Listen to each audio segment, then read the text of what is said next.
Assalamualaikum warahmatullahi wabarakatuh. Perkenalkan, nama saya Yuli Pujiatun dari 10 IPS 3 absen 33.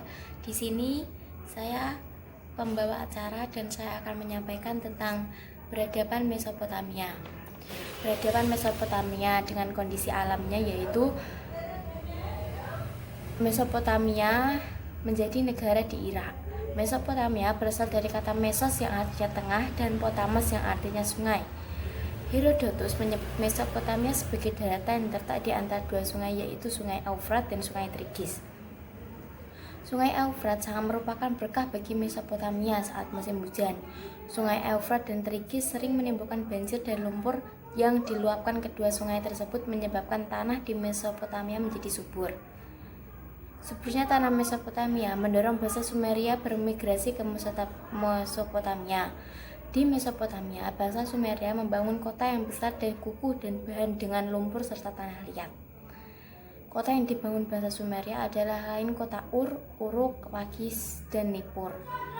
Dengan kehidupan pemerintahan yaitu bangsa silih berganti menguasai wilayah Mesopotamia.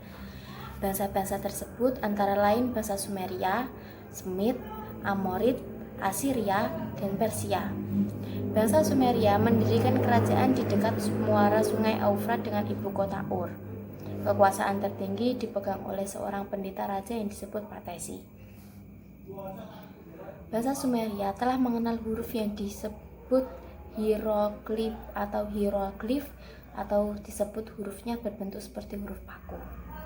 Bangsa Sumeria mengenal banyak dewa. Dewa-dewa tersebut yaitu Dewa Anu atau Dewa Uruk. Tempat untuk memuja para dewa tersebut adalah Ziggurat. Kebudayaan bangsa Sumeria berakhir setelah pada tahun 2350 sebelum Masehi karena diserang bangsa Akkadia di bawah pimpinan Sargon. Bangsa Akkadia adalah rumpun bangsa Sami. Bangsa Semit di bawah pemerintahan Raja Sargon pada tahun 350 sebelum Masehi berhasil menaklukkan bangsa Sumeria di Mesopotamia. Kemudian Sargon mendirikan kerajaan Akkadia.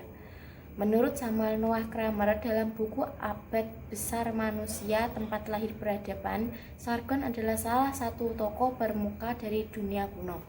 Sargon menjadi orang pertama yang berhasil mempersatukan Sumeria dan Mesopotamia bagian utara di bawah satu kekuasaan tertinggi. Setelah berhasil menaklukkan bangsa Akkadia, bangsa Babilonia berkuasa di Mesopotamia. Bangsa Babilonia ini dikenal juga bangsa Amorid. Raja terkenal adalah Babilonia adalah Raja Hammurabi yang terkenal membangun sebuah imperium. Hammurabi sangat berjasa bagi peradaban manusia setelah berhasil menyusun Undang-Undang Hammurabi.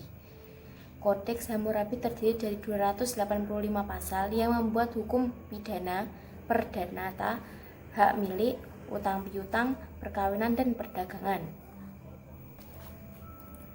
Bersamaan dengan kejayaan Babilonia yang menguasai Mesopotamia bagian selatan, bangsa Asiria senang berperang berhasil menguasai Mesopotamia bagian utara. Bangsa Asiria pada masa pemerintahan Raja Asyurbanipal mencapai puncak kerajaan. Raja Asyurbanipal membangun ibu kota Mesopotamia yang baru di Nineveh. Setelah berhasil merebut bangsa Assyria, bangsa Kaldea di bawah Raja Nabopolassar membangun kembali Raja Babilonia yang disebut Babilonia Baru. Kerajaan Babilonia Baru terletak di tepi sungai Eufrat dengan ibu kota Babilonia. Raja-raja yang pernah berkuasa di kerajaan Babilonia Baru di antara Raja Nabopolassar, Raja Nebukadnezar, Nabonidas, Raja Belshazzar. Kerajaan Babilonia Baru mencapai puncak kejayaan pada masa Nebukadnezar. 1. Mengalahkan bangsa Yahudi, Israel, dan bangsa di sekitarnya. 2. Membuat jalan dan jembatan untuk memperlancar hubungan lalu lintas. 3. Membangun Menara Babi atau Babylon untuk keindahan kota dan mensusuar. 4. Membuat taman gantung. 5. Membagi khatulistiwa yang mengelilingi bumi sekata yaitu 360 derajat. Raja Curus dari Persia berhasil menaklukkan kerajaan Babilonia Baru kemudian mengambil alih kekuasaan di Mesopotamia. Kerajaan pertama terletak di sebelah sungai timur Sungai Tigris dengan ibu kotanya Perpolis. Raja Ciswar menguasai sebagian dari daerah India bagian barat. Namun, dalam pertempuran melawan bangsa Tura, Raja Curus terbunuh.